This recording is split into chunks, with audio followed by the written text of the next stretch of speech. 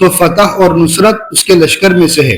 اس بندے نے آپ کو یا رسول اللہ مستغیث ہو کر اور امید کی چیزوں کا امیدوار ہو کر پکارا ہے، سو اس کے لیے آپ کے لطف کی کوئی نظرگاہ نہیں۔ سو اے اللہ ہم پر ہمارے سردار خیر العموم کے قلب کو مہربان کر دیجئے، کیونکہ آپ کی طرف سے عطوف کا انتظار ہے۔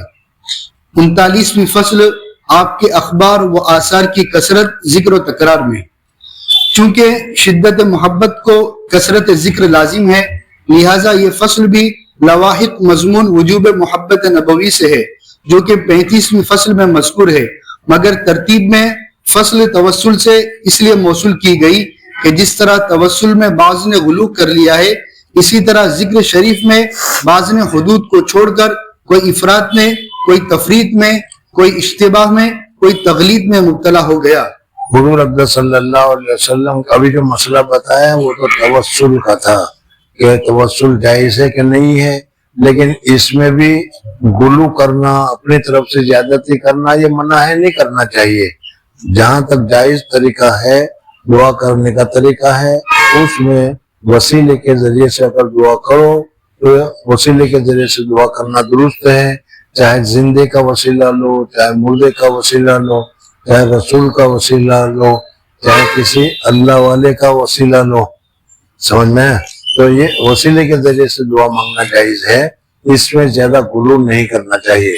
اب اس کے بعد ایک دوسرا مسئلہ یہ بیان کر رہے ہیں کہ پھر آپ کے اخبار و آثار کی کثرت ذکر و تکرار میں، یعنی حضور اقدس صلی اللہ علیہ وسلم کے جو آثار ہیں، علامات ہیں، نشانیاں ہیں یا ذکر وغیرہ ہیں، وہ کثرت کے ساتھ ہم کرتے ہیں، اور کثرت سے کرنے میں بعض مرتبہ تعریف کرنے میں بہت آگے بڑھ جاتے ہیں۔ ابھی تمہارے یہاں مدرسے میں کیا ہے، مدرسہ طالب علم کا انجمن کا جلسہ ہوگا، انجمن کا جلسہ ہوگا تو دیکھنا آسمان اور زمین کے کلا بھی ملائے جائیں گے، حضرت ایسے ہیں ویسے ہیں، ڈبل پیسے ہیں، پتہ نہیں کیا کیا ہے، سمجھ میں آیا نہیں؟ حالانکہ حدیث پاک میں ہر چیز کی حد رکھی، اس حد سے آگے بڑھنے کی ضرورت نہیں۔ ایک آدمی نے حضور صلی اللہ علیہ وسلم کے سامنے حد سے زیادہ تعریف کی، حضور صلی اللہ علیہ وسلم نے فرمایا کہ تم نے اس کی کمر توڑ دی، سمجھ میں آیا نہیں؟ اب حضور صلی اللہ علیہ وسلم کی شان میں بھی ہم حد سے آگے بڑھ جاتے ہیں جی۔ چونکہ شدت محبت کو کثرت ذکر لازم ہے، جس کو جس کے ساتھ محبت ہوگی اس کا تذکرہ زیادہ کرتا رہے گا وہ جی۔ لہذا یہ فصل بھی لواحق مضمون وجوب محبت نبوی سے ہے، اس وجہ سے اس کو یہاں پر ذکر کیا، یہ کہنا چاہ رہے ہیں حضرت تھانوی جی، جو کہ 35ویں فصل میں مذکور ہے، مگر ترتیب میں فصل توسل سے اس لیے موصول کی گئی کہ جس طرح توسل میں بعض نے غلو کر لیا ہے، اسی طرح ذکر شریف میں بعض نے حدود کو چھوڑ کر کوئی افراط میں، کوئی تفریط میں، کوئی اشتباہ میں، کوئی تغلید میں مبتلا ہو گیا، جس کا مختصراً اس فصل میں بیان کیا جاوے گا۔ مگر اول اس ذکر شریف کا شرعاً و طبعاً مطلوب ہونا بیان کیا جاتا ہے۔ مشروعیت و مطلوبیت ذکر شریف آیت ورفعنا لک ذکرک۔ پہلی روایت حضرت عباس رضی اللہ تعالیٰ عنہ سے ایک حدیث میں روایت ہے کہ نبی صلی اللہ علیہ وسلم منبر پر کھڑے ہوئے اور فرمایا میں کون ہوں؟ لوگوں نے عرض کیا آپ رسول اللہ ہیں۔ آپ صلی اللہ علیہ وسلم نے فرمایا کہ میں رسول تو ہوں ہی، مگر دوسرے فضائل حسبی و نسبی بھی رکھتا ہوں، چنانچہ میں محمد بن عبداللہ بن عبد المطلب ہوں۔ اللہ تعالیٰ نے خلق کو جو کہ جن وغیرہ کو بھی شامل ہے پیدا کیا، اور مجھ کو ان کے بہترین یعنی انسان میں سے کیا، پھر انسانوں کو دو فرقے یعنی عجم و عرب بنائے، اور مجھ کو بہترین فرقہ یعنی عرب میں کیا، پھر ان عرب کو مختلف قبیلے بنائے، اور مجھ کو بہترین قبیلہ یعنی قریش میں بنایا، پھر ان قریش کو کئی خاندان بنائے، اور مجھ کو بہترین خاندان یعنی بنی ہاشم میں بنایا۔ پس میں اپنی ذات کے اعتبار سے بھی سب سے افضل ہوں، اور خاندان کے اعتبار سے بھی سب سے افضل ہوں۔ روایت کیا اس کو ترمذی نے۔ فائدہ اس حدیث سے ثابت ہوا کہ آپ نے اپنے فضائل کا ذکر برسر منبر فرمایا۔ دوسری حدیث فقی ابو اللیث نے تنبیہ الغافلین میں اپنی سند متصل سے حضرت علی رضی اللہ تعالیٰ عنہ سے روایت کیا ہے کہ جب سورہ اذا جاء نصر اللہ آپ کے مرض میں نازل ہوئی، سو آپ نے توقف نہیں فرمایا، جمعرات کے روز باہر تشریف لائے اور منبر پر بیٹھے، اور حضرت بلال کو بلا کر فرمایا کہ مدینہ میں اعلان کر دو کہ رسول اللہ صلی اللہ علیہ وسلم کی وصیت سننے کو جمع ہو جاؤ۔ چنانچہ حضرت بلال نے پکار دیا اور چھوٹے بڑے سب جمع ہو گئے۔ آپ صلی اللہ علیہ وسلم نے کھڑے ہو کر حمد و ثنا و صلاۃ علی الانبیاء کے بعد فرمایا، میں محمد بن عبداللہ بن عبد المطلب بن ہاشم ہوں، عربی حرمی مکی ہوں، میرے بعد کوئی نبی نہیں ہے۔ فائدہ، اس سے بھی امر ثابت بروایت اول ثابت ہوا، ما زیادت جمع ناس، کہ حضور اقدس صلی اللہ علیہ وسلم کا نسب کے اعتبار سے، خاندان کے اعتبار سے، ہر اعتبار سے حضور اقدس صلی اللہ علیہ وسلم اعلیٰ درجے کے تھے، اور خود حضور صلی اللہ علیہ وسلم نے اپنے اعلیٰ درجے کے ہونے کا خود اعلان کیا۔ جی تیسری روایت حضرت عائشہ رضی اللہ تعالی عنہ سے روایت ہے کہ رسول اللہ صلی اللہ علیہ وسلم حضرت حسان رضی اللہ تعالی عنہ کے لیے مسجد میں منبر رکھتے تھے کہ اس پر کھڑے ہو کر رسول اللہ صلی اللہ علیہ وسلم کے مفاخر بیان کرتے اور مشرکین کے مطائن کا جواب دیتے، اور آپ ارشاد، زمانہ جاہلیت میں جیسے آج کل ہمارے یہاں واٹس ایپ چلتا ہے، کسی بات کو بھی اگر پھیلانا ہو تو واٹس ایپ پر ڈال دو، چل پڑے گا، وہ تھوڑی دیر میں وہ کیا امریکہ بھی پہنچ جائے گا اور لندن بھی پہنچ جائے گا، ہے کہ نہیں؟ اسی طریقے سے اس زمانے میں عرب میں دستور تھا کہ کوئی اچھا سا شعر کہہ دو، چاہے شعر میں تعریف کرو چاہے شعر میں برائی کرو، وہ شعر تھوڑی دیر میں بازاروں میں، گھروں میں ہر جگہ پر وہ شعر گھومنا شروع ہو جاتا تھا، پہنچ جایا کرتا تھا۔ اس وجہ سے اس زمانے میں اگر کوئی تعریف کا شعر کہا گیا تو تعریف مشہور ہو جاتی تھی، برائی کا شعر کہا گیا تو برائی مشہور ہو جاتی تھی۔ حضور اقدس صلی اللہ علیہ وسلم حضرت حسان کو مسجد میں کہتے تھے کہ حسان ان کافروں کی برائی کرو تم، انہوں نے کہا بھی، اور کہا ایک مرتبہ خود حسان نے بھی کہا کہ میں آج ان کی ایسی برائی کرتا ہوں کہ یاد ہو جائے گا۔ حضور صلی اللہ علیہ وسلم نے فرمایا کہ ان کا نسب اور میرا نسب تو دونوں کا ایک ہی ہے، اور تم نسب کی برائی کرو گے تو میرا بھی نسب آ جائے گا۔ تو حضرت حسان نے فرمایا کہ یا رسول اللہ صلی اللہ علیہ وسلم آپ فکر نہ فرمائیں، آپ کو آپ کا نسب اور آپ کو ان لوگوں کی برائیوں سے میں ایسے نکال دوں گا جیسے آٹا میں سے بال کو نکال لیا جاتا ہے۔ دیکھا ہوگا آپ لوگوں نے، نہ کہے نہ کہے، میں کیا کہوں، اگر ہے دیکھا تو کہاں دیکھا ہو بھائی، عورتوں کا بال تم کہاں دیکھنے گئے آٹے میں، تمہاری داڑھی کا بال تو ہو نہیں سکتا۔ خیر، تو کہ وہ آٹے میں سے جب بال کھینچ کر نکال لیتے ہو تو بال پر ذرا سا بھی آٹا نہیں لگتا۔ تو یہ فرمانا ہے کہ یا رسول اللہ صلی اللہ علیہ وسلم آپ کے سلسلے کو میں ایسے بچاؤں گا کہ آپ کے سلسلے پر ذرا بھی کوئی برائی یا بدنمائی آئے گی نہیں، اور آپ صحیح سالم رہیں گے۔ جی آپ صلی اللہ علیہ وسلم فرماتے کہ اللہ تعالی حسان کی تائید روح القدس سے فرماتا اب ہے۔ اس کے بعد حضور صلی اللہ علیہ وسلم دعا کرتے ہیں کہ اللہ تبارک و تعالیٰ سے کہ یا اللہ حسان کی تائید فرما روح الامین کے ذریعے سے، فرشتے کے ذریعے سے، اور چن کے حضرت حسان رضی اللہ تعالیٰ عنہ یہ جو تعریف کرتے تھے تو وہ تعریف تھوڑی دیر میں ساری اور مکہ مکرمہ میں لوگوں کی زبان زد ہو جاتی تھی۔ جی جب تک یہ رسول اللہ صلی اللہ علیہ وسلم کی طرف سے مفاخرت یا مدافعات کرتے رہیں گے۔ روایت کیا اس کو بخاری نے۔ فائدہ، اس سے آپ صلی اللہ علیہ وسلم کا اپنے فضائل کا بیان کرانا ثابت ہوا اور اس کے منظوم ہونے کا جواز بھی ثابت ہوا، جبکہ حد شرعی کے اندر ہو۔ چوتھی روایت حضرت حسن بن علی رضی اللہ تعالیٰ عنہ سے روایت ہے کہ میں نے اپنے ماموں ہند بن ابی حالہ سے جناب رسول اللہ صلی اللہ علیہ وسلم کے شمائل کے نسبت سوال کیا، اور وہ آپ کے حلیہ شریف کا بکثرت ذکر کیا کرتے تھے، اور میں اشتیاق رکھتا کہ میرے سامنے کچھ باتیں بیان کرے تو میں اس کو اپنے ذہن میں جما لوں، الی آخر الحدیث۔ فائدہ، اس سے دو امر ثابت ہوئے: حضرت حسن بن علی کا شوق آپ کے شمائل کے ذکر سننے کا، اور حضرت ہند کا ذوق بکثرت آپ کے شمائل کے ذکر کرنے کا۔ نیز شمائل میں حضرت حسین رضی اللہ تعالیٰ عنہ کا حضرت علی رضی اللہ تعالیٰ عنہ سے آپ کی سیرت مجالست کی نسبت سوال کرنا بھی مروی ہے۔ پانچویں روایت خارجہ بن زید بن ثابت رضی اللہ تعالیٰ عنہ سے روایت ہے کہ ایک مجمع میں حضرت زید بن ثابت کے پاس آیا اور کہنے لگا کہ ہم سے رسول اللہ صلی اللہ علیہ وسلم کی کچھ باتیں کیجیے، انہوں نے فرمایا کہ میں کیا کیا باتیں کروں کہ احاطہ بیان سے خارج ہے۔ اس کے بعد کچھ حالات بیان کیے۔ فائدہ، اس سے تابعین کا اشتیاق آپ کے حالات سننے کا ثابت ہوا۔ غرض، حق تعالیٰ کے ارشاد سے، حضور صلی اللہ علیہ وسلم کے قول و فعل سے، صحابہ و تابعین کے عمل سے اس ذکر شریف کا مندوب و محبوب ہونا معلوم و مفعول ہوا۔ اتنا تو معلوم ہوا کہ حضور اکرم صلی اللہ علیہ وسلم کا ذکر کرنا، حضور اکرم صلی اللہ علیہ وسلم کی باتیں کرنا، حضور اکرم صلی اللہ علیہ وسلم کی حالات کو ذکر کرنا، یہ باعث خیر ہے، باعث برکت ہے، باعث ثواب ہے۔ سمجھنا؟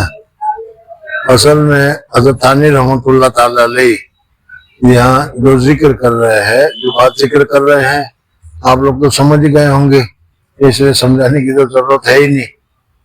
اصل ایک یہ ہے کہ مولود پڑھنا جائز ہے کہ ناجائز؟ تم لوگ بھی کچھ بولتے تو مولود جائز ہے کہ ناجائز؟ پڑھ سکتے ہیں؟ دیکھو حضور صلی اللہ علیہ وسلم نے خود اپنی مولود پڑھی، حضور صلی اللہ علیہ وسلم نے حضرت حسن سے پڑھوائی، پھر کیا دوسروں سے پڑھوائی، حضرت حسن پڑھ رہے تھے۔ سمجھنا ہے؟ یہ ساری چیزیں کہ حضور اکرم صلی اللہ علیہ وسلم کی تعریف کی گئی، حضور صلی اللہ علیہ وسلم نے خود اپنی تعریف خود کر کے بتائی، صحابہ نے تعریف کی، حضرت حسن نے تعریف کی، تو معلوم ہوا کہ حضور اکرم صلی اللہ علیہ وسلم کی اگر تعریف کی جائے تو یہ جائز اور درست ہے۔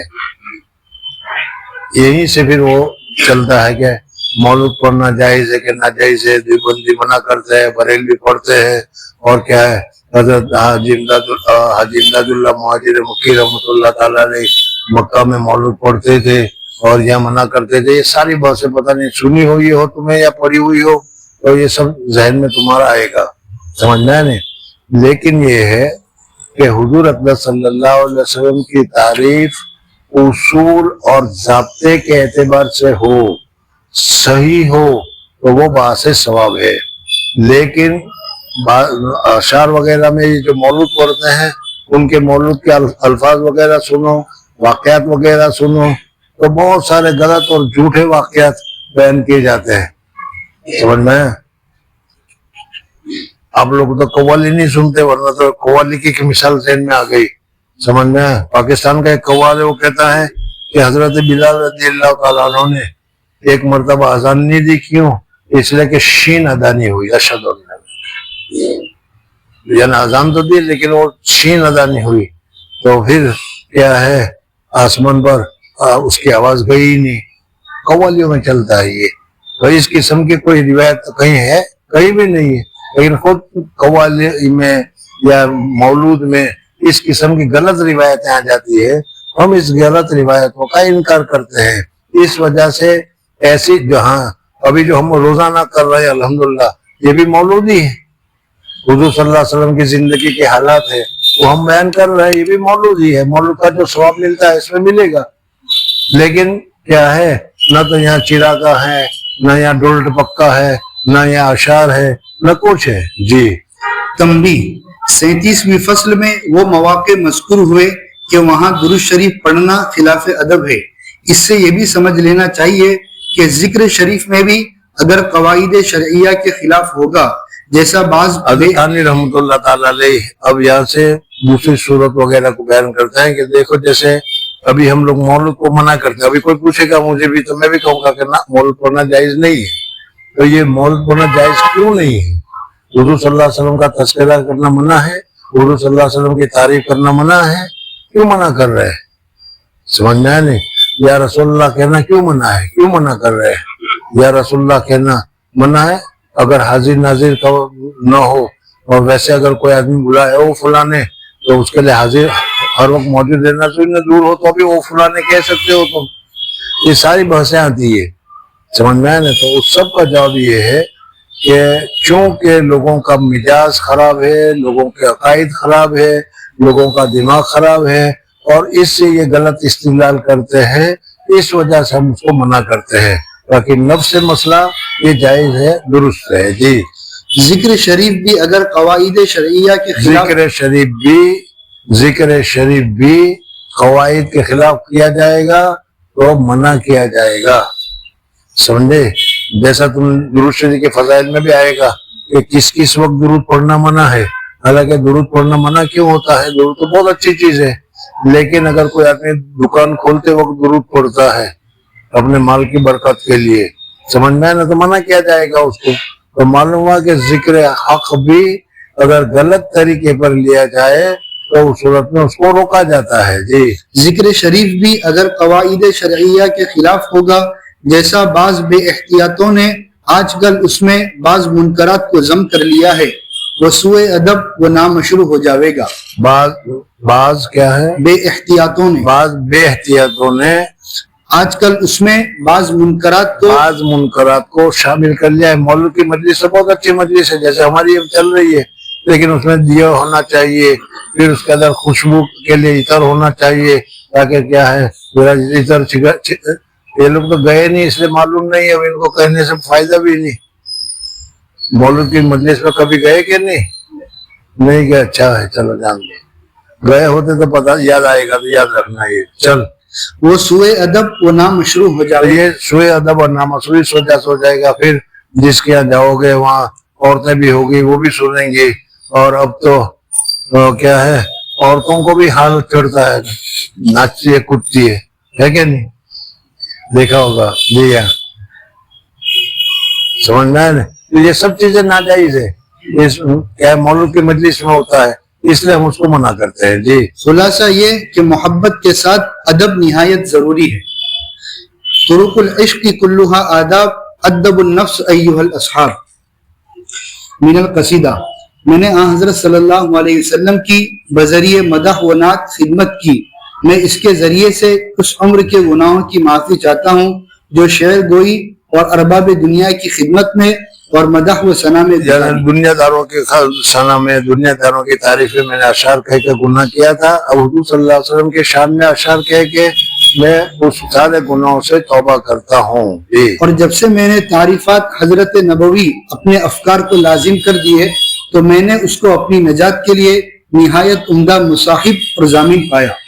اور وہ تونگری جو بذریعہ حضرت صلی اللہ علیہ وسلم حاصل ہوگی وہ ہرگز کسی ہاتھ کو خالی و محتاج نہیں چھوڑے گی، بلکہ سب کو مالا مال کر دے گی.